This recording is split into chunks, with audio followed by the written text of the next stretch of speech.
नमस्कार दोस्तों, जरा सोचिए, आज अगर एक बेटी अपने पिता की संपत्ति में बराबर से हक जताती है, अगर एक महिला अपने अधिकार से तलाक ले सकती है, अगर एक विधवा पुनर्विवाह कर सकती है, तो ये सब किसके कारण संभव हुआ? इसका श्रेय जाता है भारत के संविधान निर्माता डॉक्टर भीमराव अंबेडकर को। लेकिन यह सफर आसान नहीं था। जब उन्होंने महिलाओं को अधिकार दिलाने की कोशिश की तो पूरे देश में हंगामा मच गया। आज हम जानेंगे उसी ऐतिहासिक संघर्ष की कहानी, हिंदू कोड बिल। आजादी से पहले भारतीय समाज पितृसत्तात्मक था। कहने का मतलब यह है, महिलाओं को पुरुषों से नीचे माना जाता था, उन्हें संपत्ति में हिस्सा नहीं मिलता था, तलाक जैसी कोई व्यवस्था नहीं थी, विधवाओं को पुनर्विवाह करने पर समाज अपमानित करता था। डॉक्टर अंबेडकर का मानना था कि समानता के बिना आज़ादी अधूरी है। उन्होंने कहा, भारत का लोकतंत्र तभी सफल होगा जब महिला और पुरुष दोनों को बराबर अधिकार मिले। स्वतंत्र भारत के पहले कानून मंत्री बने डॉक्टर भीमराव अंबेडकर ने 1948 में हिंदू कोड बिल का मसौदा संसद में रखा।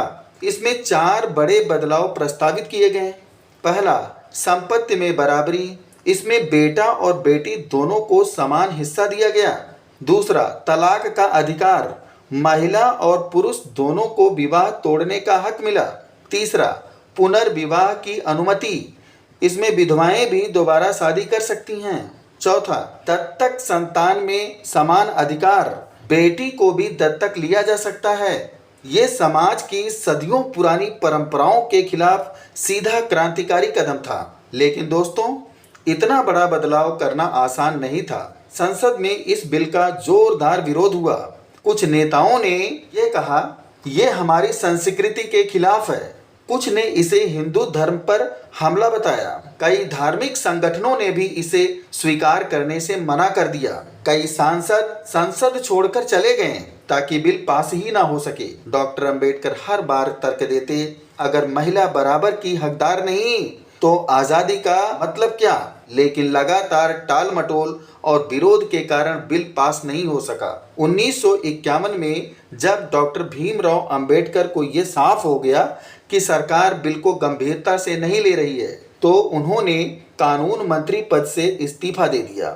उन्होंने लिखा, मैं ऐसे मंत्रिमंडल का हिस्सा नहीं बन सकता जो महिलाओं को न्याय देने से इनकार करे।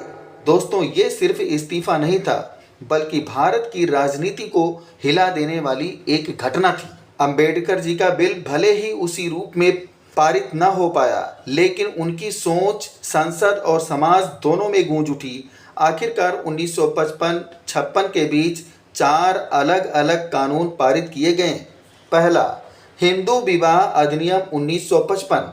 पहली बार विवाह को सिर्फ धार्मिक बंधन नहीं बल्कि कानूनी संस्था माना गया। तलाक के लिए आधार तय किए गए, जैसे क्रूरता, परित्याग, मानसिक बीमारी आदि। महिला और पुरुष दोनों को बराबर अधिकार मिले।